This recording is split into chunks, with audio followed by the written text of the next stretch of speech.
والله انا قررت ان انا اعمل دايت حالا. فرحت قايمه لابسه هدومي وقلت بقى انا مش هاجل، انا هروح حالا اعمل دايت.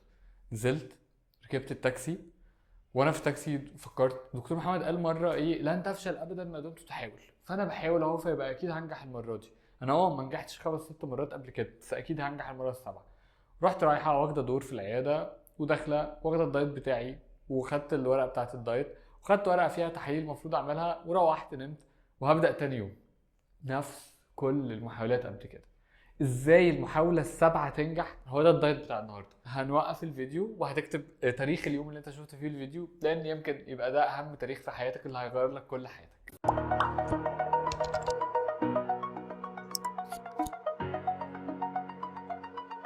بص يا صديقي، مش ده الدايت حرفيا، هو مش ده الدايت خالص. لو انت مفكر انك تروح العياده بتاعت الدايت وتاخد ورقه الدايت، ده الدايت، فده مش الدايت.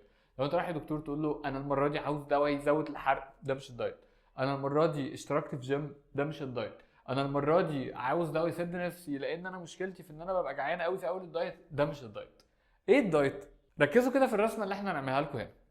الدايت ان اول حاجه انت عندك خطه، وليكن الخطه انك زي ما قلنا قبل كده في فيديوز قبل كده انك عاوز تخس 20 كيلو، وانت مثلا عاوز تخسهم في 6 شهور، فدي الخطه، دي حته. الحته الثانيه البريكنج بوينت بتاعتك، ايه النقطه اللي وقفتك قبل كده؟ وليكن احنا هنشرح كل حاجه، بس وليكن انت لما كنت بتاخد فري ما بتعرفش تكمل، وليكن انت بتهبط جدا لما بتبدا الدايت. ثالث نقطه، احنا واقفين فين في منظومه الحرق؟ يعني ايه واقفين فين في منظومه الحرق؟ يعني احنا بنحرق دلوقتي كويس ولا لا زي قبل كده ولا لا؟ عندنا تحاليل عايزين نعملها ولا لا؟ رابع نقطه، هل الدكتور ده مناسب ليا؟ وهل الجيم ده مناسب ان انا استمر فيه؟ يعني لو جيم في اخر الدنيا ودكتور في اخر الدنيا والجيم غالي جدا والدكتور ده بيكتب ادويه غاليه، هل ده مناسب ليا؟ لو احنا ما عندناش كل ده في رحلتك من قبل ما تبداها، في الاغلب دي مش ما بيبقاش الرحله دي فيها مقومات النجاح، في الاغلب للاسف انت مش هتنجح. تعالوا ناخد نقطه نقطه، لان لو انت فهمت الفيديو ده انا والله متاكد انك هتنجح في الدايت المره دي، وان المحاوله السابعه هتبقى هي الناجحه. اول حاجه، ايه الخطه؟ الخطه ان انا عاوزه اخس 20 كيلو. انت عشان تخس 20 كيلو ادي نفسك مثلا 4 ل 6 شهور، اول اسبوعين مش هتاخد فيهم فري، واول فري مش هتحط فيه سكريات، ولازم الاسابيع دي تبقى متصله، فتبقى عارف ان ال 16 اسبوع اللي جايه في الحياه دي هيبقى فيها دايت. مهما كان هم فيهم عيد ميلاد، مهما كان فيهم مصيف، مهما كان فيهم رمضان، مهما كان فيهم مسافر لقرايبك في البلد، لان دول الحاجات دي مش تخلص. انت خلاص قررت ان 16 اسبوع الجايه هتكمل فيهم دايت، ولازم يبقوا متصلين بغض النظر عن دول. دي اول حاجه الخطه. تاني حاجه البريكنج بوينت، النقطه اللي بتكسر لك تجربه الدايت.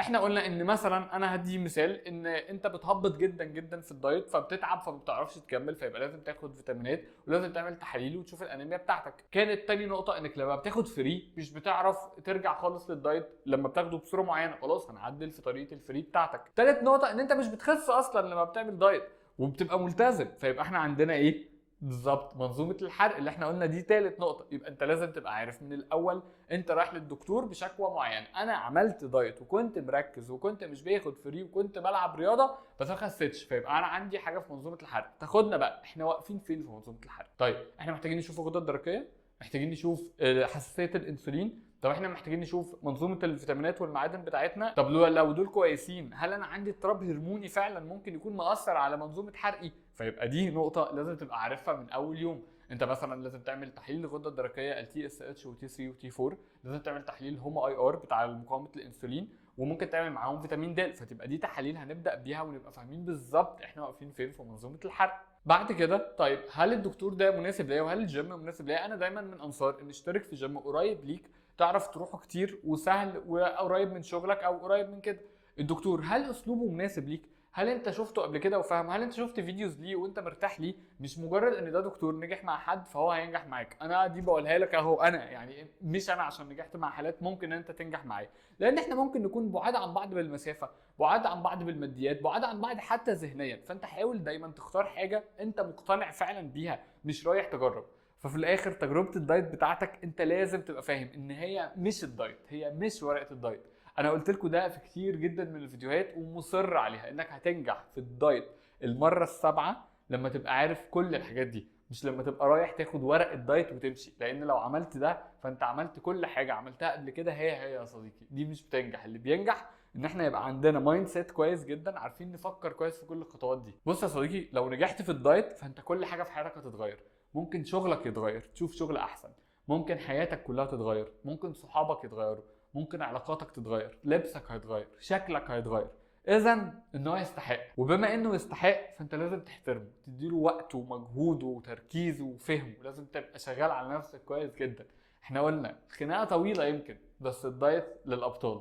هنسيب لكم لينك دير يور بادي تحت لو انت عايز تتابع معانا، وهنسيب ارقام الواتساب، ممكن تبعت لنا على الواتساب لو انت عايز تتابع معانا متابعه اونلاين. المتابعه الاونلاين بتبقى زي العياده بالظبط، فيها كشف ومتابعات، بتبقى معايا انا بس فيديو كول، فممكن نبدا الرحله سوا، وان شاء الله ربنا يكرمك المره دي وتنجح في الرحله بتاعتك.